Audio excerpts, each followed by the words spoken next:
আমার প্রিয় শিক্ষার্থীরা, সোনামণিরা, তোমরা জেনে হয়তো খুশি হবে, আজকে তোমাদের সামনে দাঁড়িয়ে আমার ভীষণ ভালো লাগছে। আমি আনন্দিত তোমাদেরকে দেখে। এতগুলো সুন্দর মুখ আমার সামনে দাঁড়িয়ে আছে, যাদের চোখে মুখে এই বাংলাদেশের ভবিষ্যৎ দেখতে পাচ্ছি, এক অসীম সম্ভাবনা দেখতে পাচ্ছি। আমি তোমাদের প্রত্যেকের জন্য আশীর্বাদ করছি। তোমরা প্রত্যেকে এই বাংলাদেশকে নিজের দায়িত্বশীলতা, নিজের সততা, মেধা এবং ভালোবাসা দিয়ে দেশকে অনেক দূর এগিয়ে নিয়ে যাবে। একটি উন্নত সমৃদ্ধশীল রাষ্ট্র হিসেবে তোমাদের অবদান থাকবে। আমার সম্মানিত অভিভাবক বৃন্দ যারা আছেন, আমি জানি এখানে সবাই নেই, হয়তো অল্প কয়েকজন আছেন। আমি তাদের মাধ্যমে আমি সবাইকে, আমাদের এই পরিবারের পক্ষ থেকে অভিভাবক বৃন্দকে আমি সম্মান জানাচ্ছি, ভালোবাসা জানাচ্ছি। আমার শুভেচ্ছা জানবেন এবং পৌঁছে দিবেন। আমি আপনাদের সাথে বসবো, আপনাদের কথা শুনবো, কারণ আপনাদের সন্তানদেরকে এই প্রতিষ্ঠানে দিয়েছেন একটি স্বপ্ন নিয়ে, কিছু ভরসা নিয়ে, কিছু আস্থা নিয়ে। আমি আপনাদের সেই স্বপ্নের কথা শুনবো। আপনাদের সন্তানদেরকে নিয়ে আপনারা কি স্বপ্ন দেখেন? এই প্রতিষ্ঠানের কাছে আপনারা কি প্রত্যাশা করেন? কিভাবে আপনাদের সন্তানদের ভবিষ্যৎ গড়নে আমাদেরকে আপনারা পরামর্শ বা সাহায্য করতে পারেন, সেই বিষয়ে আমি আপনাদের সাথে আলোচনা করব। আমার প্রিয় সোনামণিরা, শিক্ষার্থীরা, আমি তোমাদেরকে একটু অনুরোধ করি, আমি আরেকটু কথা তোমাদের সাথে বলতে চাই। তোমরা কি শুনবে? ধন্যবাদ। তাহলে আমি একটু চুপ করে থাকি, দেখি নড়াচড়া কে কে করছে, লাইন সোজা আছে কিনা। আমি কিন্তু সবাইকে দেখতে পাচ্ছি, একদম এখান থেকে শেষ পর্যন্ত।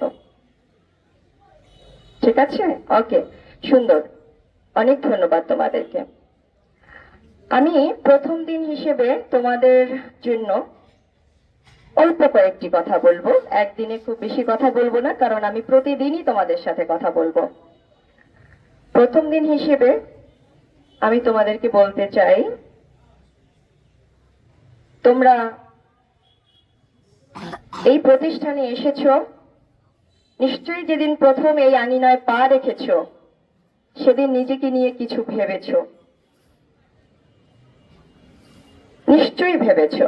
আমি জানি না তোমাদের ভাবনার ধরন কেমন, কিন্তু আমি আজকে তোমাদেরকে অনুরোধ করব, ঠিক এই মুহূর্ত থেকে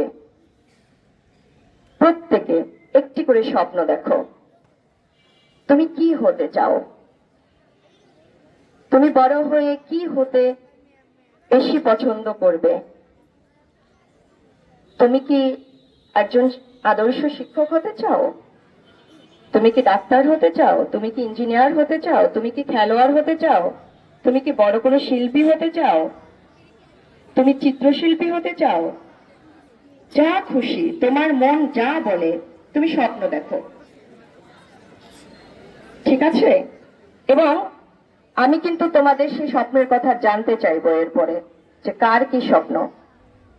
তবে একটা কথা মনে রাখতে হবে, স্বপ্ন দেখলেই শুধু হবে না, স্বপ্নটাকে বড় করার জন্য, সার্থক করার জন্য যে কাজগুলো করতে হবে সেগুলো অবশ্যই আজকে থেকে শুরু করতে হবে। আমি তোমাদেরকে অনুরোধ করতে চাই, তোমরা একটু আগে যে শপথ বাক্য শুনেছো, পাঠ করেছো, আমি বিশ্বাস করি তোমরা সবাই তার অর্থ জানো। আমি একদিন সে বিষয়ে তোমাদের সাথে কথা বলবো। আজকে শুধু বলতে চাই, শপথ বাক্যকে মনের ভিতরে লালন করতে হবে, ওখানে কি বলেছে? আমি সৎ থাকবো, সততার চর্চা করব, সত্য কথা বলবো, আমি দেশকে ভালোবাসবো, দেশের যোগ্য নেতৃত্ব দিব, রাষ্ট্রের সেবা করব, মানুষের সেবা করব, তাই না? হ্যাঁ, এগুলো করতে হবে। তবে এখন সব থেকে বেশি নিজের সেবা করতে হবে, নিজের যত্ন নিতে হবে। কিভাবে? প্রত্যেকে প্রতিদিন নিজের জন্য সময় রাখবে, নিজেকে পরিচ্ছন্ন রাখবে, নিজের পোশাক, নিজের চুল, নিজের নখ, সবকিছু, নিজের জুতো, নিজের প্যান্ট, পোশাক সবকিছু পরিষ্কার রাখতে হবে, নিজেকে খেয়াল রাখতে হবে। হ্যাঁ, তোমাদের ঠিকভাবে খাওয়া দাওয়া করতে হবে, কারণ স্বাস্থ্য ভালো না থাকলে মন ভালো থাকবে না। হ্যাঁ, তারপরে নিয়মিত সময় মতো তোমাদের যখন যে কাজ, স্কুলের সময় স্কুলে আসতে হবে, সময়টাকে মেনটেন করতে হবে। পড়তে বসার যে সময়, সেই সময়ে পড়তে বসতে হবে, খেলার সময় খেলতে হবে। হ্যাঁ, সময়টা মানতে হবে, নিজের যত্ন করতে হবে এবং পরিচ্ছন্ন থাকতে হবে। আরেকটা কাজ আজকে দিব, আজকে গিয়ে সবাই যার যার ক্লাসরুম দেখবে এবং ক্লাসরুম কোথাও যদি কোনো অপরিষ্কার বা অপরিচ্ছন্ন মনে হয়, তোমাদের পক্ষে যেটুকু সম্ভব সেটুকু তোমরা নিজের দায়িত্ব করবে, বাকিটুকু আমাদের যারা হেল্পিং হ্যান্ড আছেন তারা করবেন, তাদেরকে বলতে হবে।